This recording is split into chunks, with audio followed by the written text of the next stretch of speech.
A signing for the Sixers they look for after the All-Star break. Lonnie Walker IV is a Philadelphia 76er. Let's break it down right here on Locked On 76ers.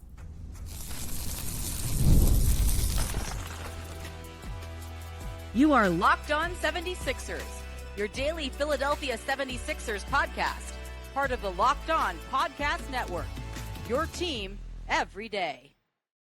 Welcome into Locked On 76ers. We're your host, Keith Pompey, Philadelphia 76ers beat writer. I'm Kayla Santiago, sideline reporter for the Delaware Blue Coats, the Philadelphia 76ers NBA G League team. So we're going to talk about the signing of Lonnie Walker in addition to just the state of the Sixers, where they're at right now. After this All-Star break, they're going to continue, of course, to play the rest of the season out. And then a little bit behind the scenes on Justin Edwards' journey as well to the G League and everything in between. But let's start off with the latest news here. And Lonnie Walker IV, he comes in after playing some time overseas. Keith, what I look at the most is that shooting percentage that he can help the Philadelphia 76ers off the bench. What do you think about the 76ers bringing him in?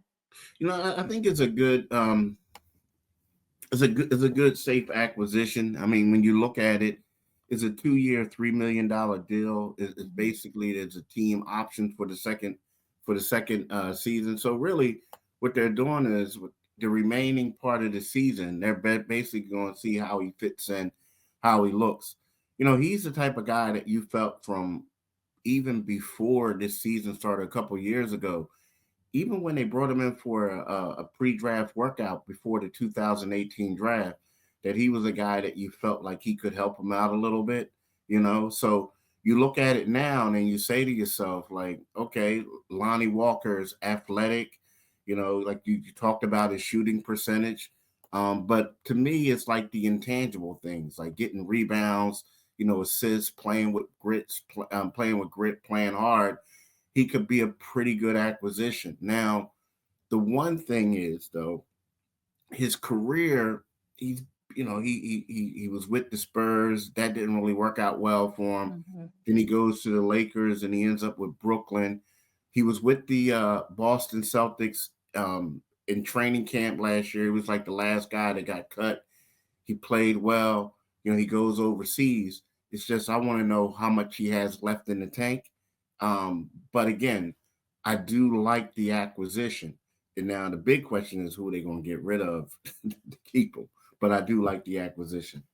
Right. And you alluded to that shooting percentage at 38.4%. And it's interesting because I do think he comes off the bench. He gives you some shooting. And that's really what the 76ers need when you kind of look up and down that bench. But at the same time, who does he come in before? Who is he going to be there in that rotation? It might take a few games to possibly figure that out. But Keith, where do you see him fitting in off the bench? Is he the 7th, the 8th guy, maybe even down to that 9th guy? Because you're talking about a 76ers team that they're on the outside looking into the play-in picture now. Would he even get time in the postseason? How is he going to help the team for the rest of the year? Where do you see him fitting in coming off the bench here for the next few games of this regular season? You know, I mean, that's a good question. I mean, I think it all depends on you know what they want. Now, right now, here's a guy like Eric Gordon, right? Right. Now, when you're talking about his 3-point, when you're talking about shooting percentage, I'm assuming you're talking about 3-point percentage. Yep, 3-point right? percentage. So when you talk about that, it's like Eric Gordon's a guy who has a sprained right wrist. Now, that's something that could keep you out for a minute, right? Yeah. So I'm looking at it as he could be probably the 6th or 7th man off the bench right now, just to bring us a spark. You know, right now it looks like the big question mark is, will Quentin Grimes take Justin Edwards' place in the starting lineup? So Right. then with that being said, you know, Lonnie could come in and then you'll say, okay, if that's the case, then you'll probably say a Yabu will probably be the 6th man. And then it could be, you know, it could be Lonnie and then it could be Justin Edwards or someone like that. So I think that as long as Eric Gordon's not playing and he's hurt, and this guy can shoot the ball and he's younger and he's a little bit more athletic at this stage, I think that he could take his spot. How are your thoughts about, you mentioned Yabu coming off the bench, and this kind of correlates with the signing as well, because this is something that we talked about and wanting to see a little bit of Yabusele and Joel Embiid playing hand in hand, seeing more minutes for, guys like Andre Drummond and Adem Bona. Do you think that hurts the 76ers, though, again, of once again just trying to juggle this lineup a little bit, especially in that starting rotation if you push up Grimes or anything like that? Because I like the way that Yabu, for me, plays with Joel Embiid. I like him in that starting lineup. But you're right, this might shift things just a little bit. How do you see that kind of affecting this team? Because it's been a lot of different starting lineups on the year, 30 plus at that. I do think that Yabu is better in the starting lineup. I do feel as if that his skill set, his ability to get lost. And what I mean by that is, he's the type of guy when he's playing with guys who are focal points of the offense that other teams are trying to defend and stop, he'll be able to get a lot of easy open jumpers and stuff like that. I also think that, he can, you don't lose anything when Joel Embiid says, I want to be in the perimeter, and you have big wide body presence in Yabu, who you could feed the ball to down in the paint as well. But I do think that the uncertainty with the backup center position, like if you look at it, Yabu has been playing a backup 5 a lot. So look at that. It lets you know that they're doing that not out of like luxury. They're doing it out of need, right? So that's the major question. Like, are they going to have faith in Drummond, Andre Drummond, or what about Adem Bona? And if not, then I can see them continue bringing Yabu off the bench as the 6th or 7th man, just because they want him to be the backup big, the backup 5. And I don't know if it's a Nick Nurse thing, but it seems like Nurse maybe doesn't have that much trust, especially in guys like Adem Bona. You see in certain scenarios where before this signing that Yabu was playing the backup 5, you say maybe he should have been in the starting lineup. Where are the minutes for other guys in that position? And I think what Nick Nurse might also be trying to do at this point is, we've alluded to it before, once you get into the playoffs and once you get to that postseason push, you're not going to see guys probably like an Adem Bona, maybe not even an Andre Drummond if Nick Nurse consistently goes with that backup 5 for Yabusele. So it's going to be interesting to see. Once again, I think it's tough when you look at the 76ers team going forward because you're consistently having different lineups. But I don't think that this signing hurts them. I think it helps them. And when I look at it, and my takeaway is that it definitely helps them at this point. I don't think there's any harm at going out and getting him. Now, granted, who are they going to let go? What's going to happen with that? That's going to be a conversation for a later date. But at the same time, I think when you're talking about getting somebody off the bench that's a little bit younger than Eric Gordon, who's been a little bit banged up, you need some shooting. Their shooting percentage throughout big games this year has been horrific. To have somebody that can knock down some big threes, I think this is a plus for the Philadelphia 76ers, and I'm excited to see what he can do. I think the one thing I do worry about, though, a little bit, and granted now he played a little bit more overseas in this past year, but his shooting percentage from 3 did go down a little bit, but not by much. It's 33.3% overseas, and it was 38.4 in that 2023-2024 season. So that's something you look at, but consistently going forward, he played 22 minutes per game overseas as well. Probably maybe going to play that much, probably not at all. So you want to see that shooting percentage continue to go up. Keith, overall, my takeaway is that this is a plus for the Philadelphia 76ers, and I don't think it hurts them one bit as of right now. Yeah, I mean, if we want to be real with it, like this season is, I mean, if the Sixers were really, really, really trying to make major moves, I'm going to be honest with you, Jared Butler wouldn't have traded and gave up a first round pick for him. If they were really trying to make some serious moves, and that's not a knock against him, what they would have done is they would have tried to go out and get somebody from the buyout market, somebody that can help them now. So when I look at this deal right now, I look at it as, here's a guy that what the Sixers are trying to see, how does he fit for the future? I mean, I look at the 76ers as looking at for the future, because when you look at it, right? So you got rid of Reggie Jackson, and then you get Jared Butler. That's a move for the future. So you look at it, Eric Gordon is going to probably come off the books next year, right? Most definitely. Well, now you got a guy in Lonnie Walker who's 26 years old, and you take him and you look to see, okay, well, maybe can he fulfill that role? He's not as good as a shooter, but maybe he can fulfill that role. And if he doesn't, guess what? He'll come off the books after these final 26 games. So to me, it's not really moves that they're making for this season. They're trying to get looks at guys for next season to see what's going on. I mean, that's what it says to me. Looking for the Maxey and McCain era, maybe getting in that youth in there a little bit because, Joel Embiid, of course, has been injured and hurt a little bit. But yeah, this season, it's been tough overall. They're not really going to go anywhere this season either when you look at it. So the future is definitely something the 76ers are looking at. Speaking of the state of the Sixers, we're going to have to touch on what could happen, what's going on, where they're at right now, because I know everybody's maybe taking a little step back during the All-Star break, but we are back to games. And how will this look going forward for the 76ers? Well, we will talk about it on the other side. And we have to tell you about Intuit TurboTax. This is a message from our sponsor in Intuit TurboTax. Taxes was waiting and wondering and worrying if you were going to get any money back, and then waiting, wondering, and worrying some more. Now Taxes is matching with a TurboTax expert who can do your taxes as soon as today. An expert who gives your taxes their undivided attention as they work on your return, while you get real-time updates on their progress so you can focus on your day. An expert who will find every reduction possible and deduction possible as well, and file every form, every investment, everything with 100% accuracy.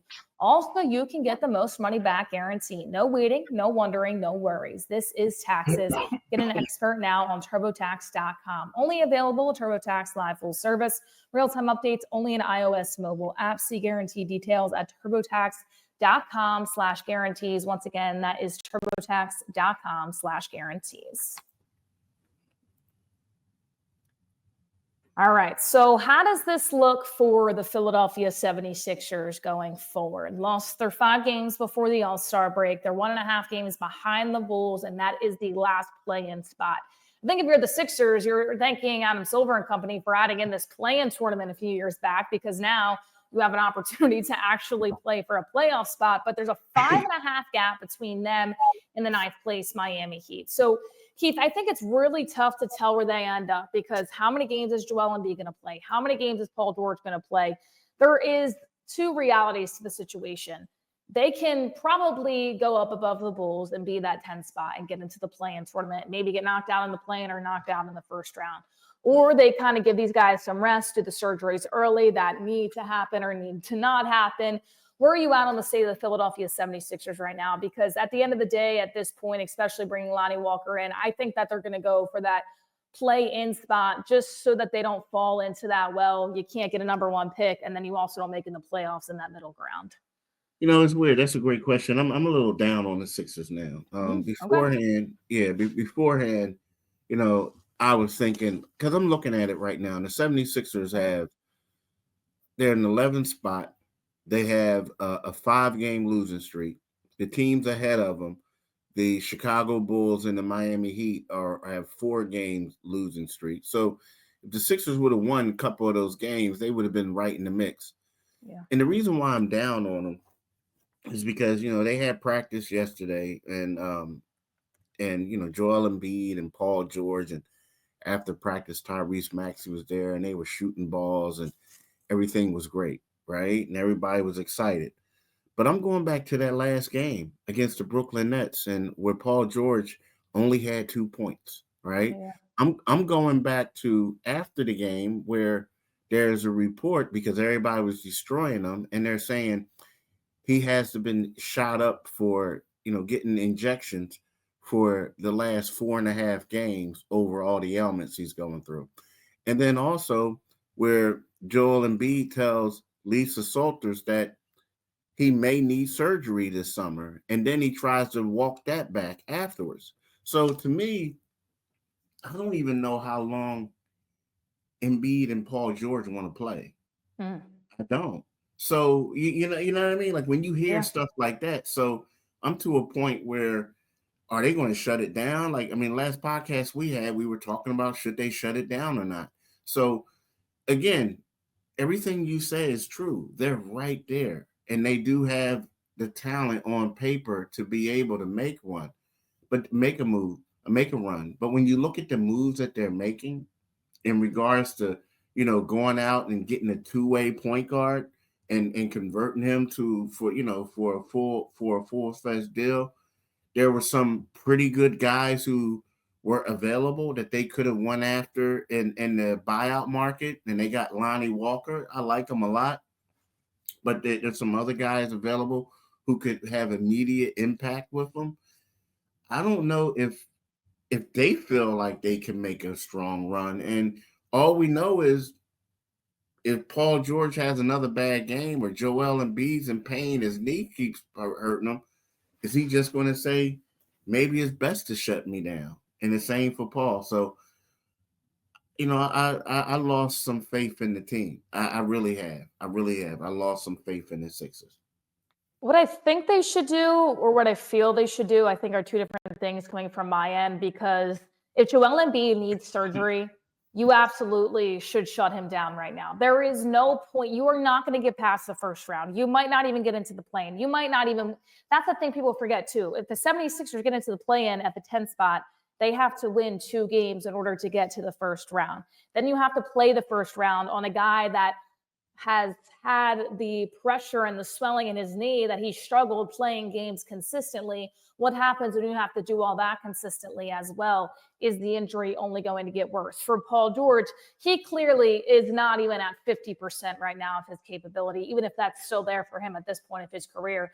I think that if those things are true of what Joel Embiid said to Lisa Salters, and that he needs surgery and that they're looking into that, why wait to shut him down? Why don't you just shut him down right now? He can come back earlier for next season, because if you wait until after the season, it's going to be a longer recovery process. But at the same time, what is the organization going to worry about? What are they going to look at and say, okay, well, maybe how do they keep the fans? How do they do this, that, and the other? Either way, I think they lost the fans at the end of the day. But at the same time, when you look at it, they either go into the middle of the pack and they basically have a nothing season, or they get into the play-in and maybe people start to believe again, or they try to drop enough to get the number 1 pick, which is not going to happen. There's too many teams below them at this point. So what I think they will do is try to push for that 10th spot. What they should do, I think, is sit these guys, rest these guys, get them the surgeries that they need, and gear back up for next season. Because no matter what, Keith, this is a lost year either way. Your goal getting Paul George was not to get to the first round playoffs and get bumped, or to get into the play-in tournament. So no matter what, to me, this is a lost year. I just don't feel this organization is going to put them in that position to say, okay, well, essentially we're giving up on the year. I don't think it's like that, but maybe the organization thinks otherwise. Yeah, I mean, it's just, I think a lot of it's up to, be honest, I think a lot of it's not up to the organizations. It's up to Joel Embiid and Paul George. I mean, if Paul George is saying, because I've never heard of an athlete getting shot up for a regular season game, especially to play cellar dwellers, right? So basically, to me, that's the prelude to someone saying, hey, guess what, y'all? I'm in so much pain. We're struggling. I think I should just take the rest of the season off so we can run it back.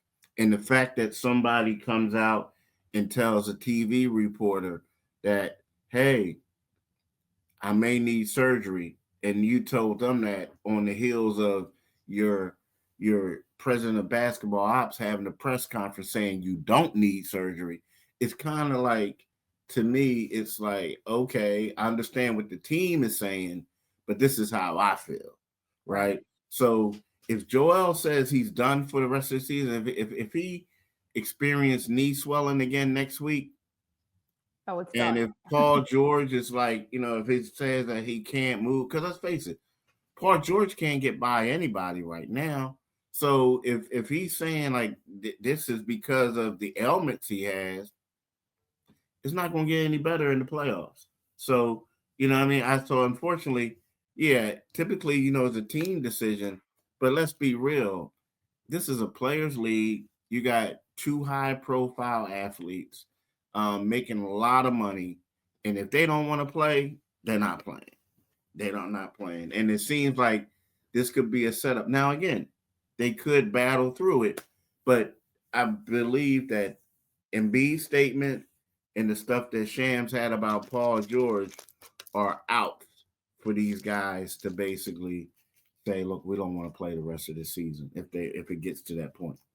And I think if you're Joel Embiid, you need to be realistic in saying, if I continue to play for a play-in spot in the first round, I'm only going to get worse. And what does that mean for the next year or the following? I do believe that they need to shut it down if that's how they really feel and they really need surgery. And they've, consistently looked at this. We talked at the beginning of the season that there was doctors saying Joel Embiid shouldn't even played this year based on the knee swelling, what's going on there. So listen, they're not going to do anything at this point, and we hate to be all doom and gloom, people, but it's the reality of the situation. I know during the All-Star break, people want to say, oh, you never know, and they get back to hype basketball. Well, at this point, if you need to get surgery, you need to get it now and stop the season short because you're already not really going to do much in the first place. So the state of the 76ers is that they're a game and a half back from the final spot in the play-in and 5.5 back from that 9th seed as well in the Eastern Conference. So we will wait and see. They will be back in action coming up on Thursday. That's February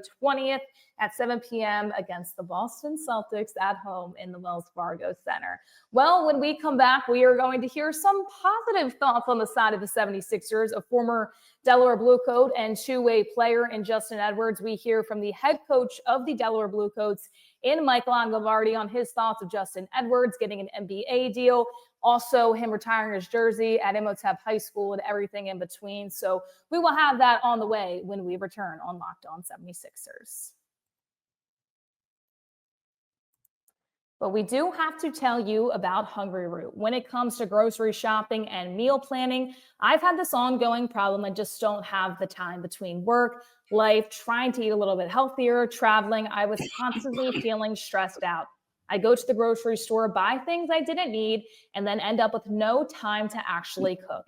And sticking to my health goals, that was a struggle too. But everything changed when I discovered Hungry Root. Honestly, it's been a game changer. It's the easiest way to eat healthy without all the stress. With Hungry Root, it's like having a personal shopper and a nutritionist all in one. They take care of my grocery shopping, recommending meals and groceries based on my tastes and health goals, from anti-inflammatory to high protein and gluten-free options. And the best part, every meal is ready in 15 minutes or less. I'm talking a quick, healthy meal that actually tastes great, all delivered straight to my door. It's been a huge time saver and has made healthy eating so much simpler. You're going to love Hungry Root as much as I do. For a limited time, get 40% off your first box and a free item in every box for life. Just go to hungryroot.com/LockedOnNBA and use code LockedOnNBA. That's hungryroot.com/LockedOnNBA, code LockedOnNBA once again to get 40% off your first box and a free item of your choice for life. hungryroot.com/LockedOnNBA, code LockedOnNBA. Make sure you do not miss out on this offer.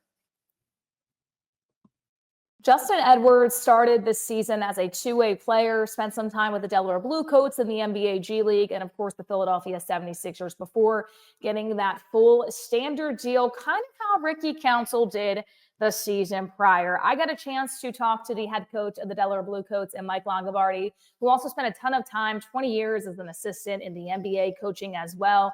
And he gets the head coaching position with the Delaware Blue Coats. I got a chance to talk to him about Justin Edwards, how he was as a player, how he liked coaching him. Also, Justin Edwards getting his jersey retired at Imhotep, his high school. So let's all break it down with head coach Mike Longabardi, the head coach of the Delaware Blue Coats, the NBA G League affiliate of the Philadelphia 76ers. Justin Edwards, of course, started as a two-way player with the Blue Coats and the Philadelphia 76ers. He gets that standard NBA deal. What was it like coaching him? He's only 21 years old. What was your experience like with the coach and player dynamic? Justin was a pleasure to coach. We got our opportunity to get together early, through summer league and then through the summertime and then into September workouts, then into training camp. And then he was with us a good portion, which I feel was probably a good part of his development. I just doing this now for 2 years, I feel like the same happened with Ricky when they were able to stay with us for an extended period of time. So they get their rhythm, they kind of get a feel for the professional game, and then they're in shape so that when they're called upon to go up to Philly with the 76ers, they're ready to go. And this is 2 years in a row. So we're proud as a staff. We're happy for him. We're excited that he got converted to a standard contract. That's great for everyone. He goes undrafted and kind of the one and done at Kentucky. I think a lot of people forget just how dynamic he was in high school as well. He gets his jersey retired. But what did you see in him? Why did his skills translate? And why do you think the Philadelphia 76ers really went after him as that standard NBA deal? What skills does he have of somebody like you who's coached in the NBA that really translate to the league? I think the big thing right now is that wing position is a prominent position. And I felt from day one, his defense was ahead of his offense. And that's usually not the case for the majority of college players that come to the NBA. So he had a step ahead. He had a leg up from that standpoint defensively. Good instincts, good length, good athleticism, good feel. And then I think as he started to play more and more with us, he started to figure out like his shot selection and taking the right shots, crashing the glass, doing the little things that are going to translate for when he goes up to be with the 76ers. A lot of times people think they have to come down to the G League and score 40 points. That's not the case. You know, they have Joel, they have Tyrese, they have Paul George. Those guys are going to get the majority of the shots. So he started to figure that out. Now, listen, he did have some big games for us, but it was all through the flow and rhythm of the offense. And I think he started to figure that out, and now he was rewarded. And for him as well, I think the big thing is not only, you know, the skill set and everything you just talked about too, just the team player aspect, how he can, you know, go with him and Jeff Down on the Blue Coats to kind of maybe taking a step back to being a starter, to being out of that starting rotation. Just what about his character is he able to play just so unselfishly? And that's also a big reason for his success too. That's a big part of it. I mean, the unfortunate thing is you are going to get yo-yo back and forth, and it's not ideal, but it's just part of it. And, you know, I try to tell them, along with the rest of our players, just control what you can control. They're not putting you on an assignment as a punishment. They're keeping you ready. And I selfishly try to tell him, if I don't have you ready, like in condition and game shape, when they go up, then I'm not doing my job, which is why I go back to the point I made about him being able to stay for an extended period of time early in the year for us. And now you can see he's way more comfortable. He belongs, and, you know, he's getting everything that he deserves. A big thanks to head coach Mike Longabardi of the Delaware Blue Coats. For Keith Pompey, I'm Kayla Santiago saying so long. Thank you guys all so much for tuning in to Locked On 76ers, and we'll see you all next time.